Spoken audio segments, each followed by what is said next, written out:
Ditanya soal PAW Eko, Uya Kuya, Adis Kadir, Zulhas bungkam, Bahlil irit bicara. Pengganti anggota DPR, Uya Kuya, Eko Patrio, hingga Adis Kadir masih menjadi tanda tanya. Sebab, sejak para anggota dewan tersebut dinonaktifkan dari DPR RI, partai mereka masih belum mengumumkan pergantian antar waktu, PAW, di DPR. Ketika Ketua Umum, Ketum, Partai PAN Zulkifli Hasan ditanya soal pengganti Uya Kuya dan Eko Patrio di Kompleks Istana, Jakarta, ia enggan merespons. Politisi yang akrab disapa Zulhas ini berjalan terus memasuki gerbang istana, tanpa menghiraukan pertanyaan wartawan soal dua kadernya itu. Sementara itu, Ketua Umum Partai Golkar Bahlil Lahadalia irit bicara saat ditanya soal pengganti Adis. Bahlil hanya mengatakan bahwa Wakil Ketua DPR RI itu sudah dinonaktifkan. Pak Adis kan sudah dinonaktifkan, ungkap Bahlil, sambil berjalan masuk gerbang istana.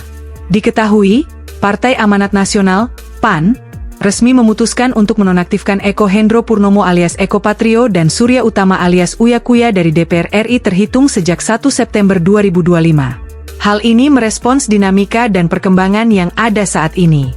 Wakil Ketua Umum PAN, Viva Yoga Mauladi, dalam keterangan resminya, Minggu, 31 Agustus 2025, mengatakan, keputusan ini diambil setelah mempertimbangkan dinamika politik di tanah air selama beberapa hari terakhir. Partai Golkar juga memutuskan untuk menonaktifkan Adis Kadir dari fraksi Golkar DPR RI. Adis merupakan Wakil Ketua DPR RI yang menuai kritik setelah menjelaskan uraian kenaikan tunjangan anggota dewan. Belakangan, keterangannya ia ralat. Dua anggota DPR lainnya dinonaktifkan berasal dari Partai Nasdem, yakni Ahmad Sahroni dan Nafa Urbah. Nonaktif berarti diberhentikan sementara dari kerja-kerja legislatif, diatur dalam Pasal 19 Peraturan DPR Nomor 1, 2020 tentang Tata Tertib. Pasal 19 Ayat 4 anggota DPR yang nonaktif tetap mendapatkan hak gaji seperti biasa. Artinya, meski dinonaktifkan, status DPR tetap melekat dan hak keuangan tidak hilang. Download Tribun X sekarang, menghadirkan lokal menjadi Indonesia.